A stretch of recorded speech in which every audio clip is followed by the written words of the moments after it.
the privilege I had growing up with the wealth of books and characters who were a lot like me. When I read those books by Beverly Cleary and Judy Blume, I was looking into a mirror. I felt seen. But every child deserves to see their experiences reflected back to them, and we're better as a society when our books reflect the wonderfully diverse nation we're living in.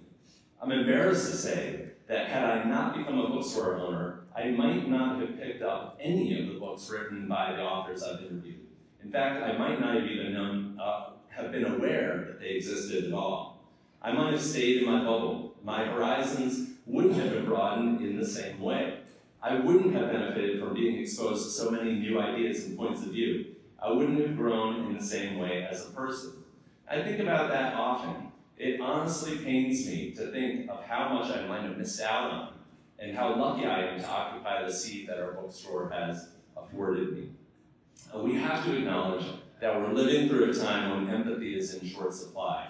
And everyone here knows just how powerful a book can be in helping us see through another person's eyes, to share in someone else's experiences, to feel what they feel.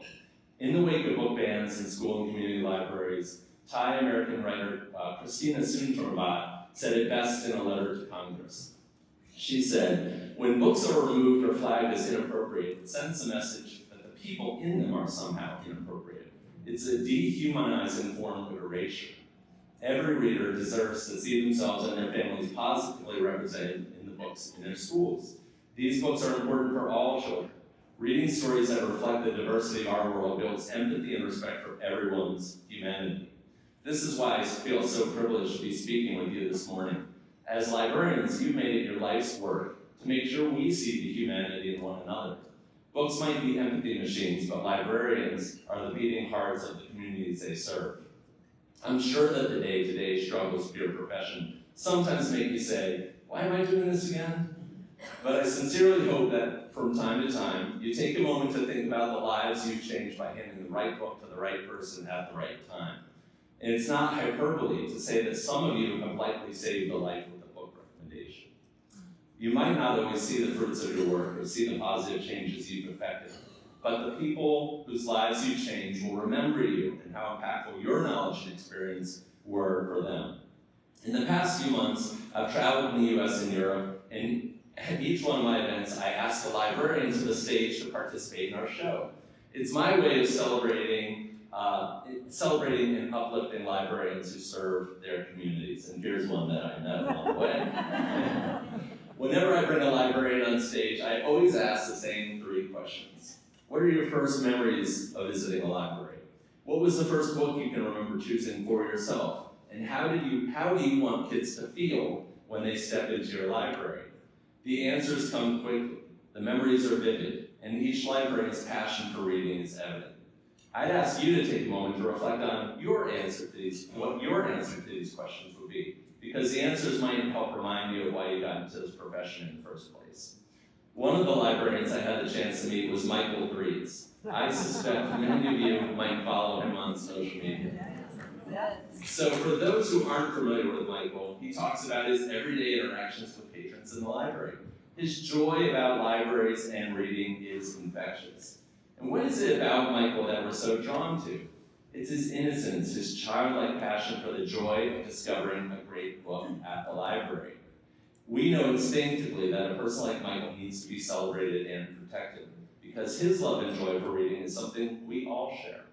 It's a joy that needs to be nurtured and amplified, because really, is there anything better than a kid connecting with the right book?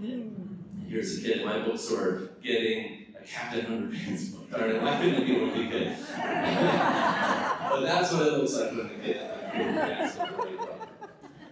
One of the reasons I wanted to be here today was to acknowledge the moment we're living in as a society. It's important to acknowledge that librarians are facing one of the most difficult periods for the profession in our country's history. Librarians have fallen squarely into the crosshairs of the culture wars. Good people are losing their jobs for standing their ground. It's incomprehensible and it's outrageous. As news anchor Brian Williams said just before signing off on his final program, the darkness on the edge of town has spread to the main roads and highways and neighborhoods. It is now at the local bar and the bowling alley, at the school board and the grocery store. And as you know, it's spread to our libraries as well. I'm sure the struggles you're facing have been the topic of formal sessions and difficult conversations among colleagues over drinks. You don't need me to enumerate those challenges, and there's nothing meaningful that I can say here today to alleviate the serious issues you face. What I can do is offer you my gratitude. Every author who has ever put their ideas to the page owes you a debt for getting our books into readers' hands, for passionately advocating for our work. So what can we as authors do for you? We can advocate for your work. We can stand in solidarity with you. We can defend your right to do your job.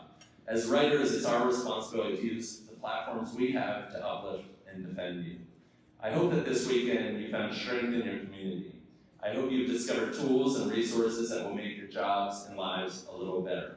I hope you've rediscovered the joy that's at the center of your profession. I hope you go back to your jobs refreshed and energized about the year ahead. I want to close by stating the obvious. Putting a book into a kid's hands is a sacred act. And that means that the very nature of your work is sacred. You're the keepers of the flame, the torchbearers of literacy, of decency, of civility. Thank you for creating spaces where readers of every stripe can feel welcome. Thank you for dedicating your lives to spreading the joy of reading and amplifying the works of authors, especially those who need that amplification the most. And thank you for being the role models and, yes, the heroes our community so desperately need. I hope you've had a great summit, and thank you very much for being here this morning.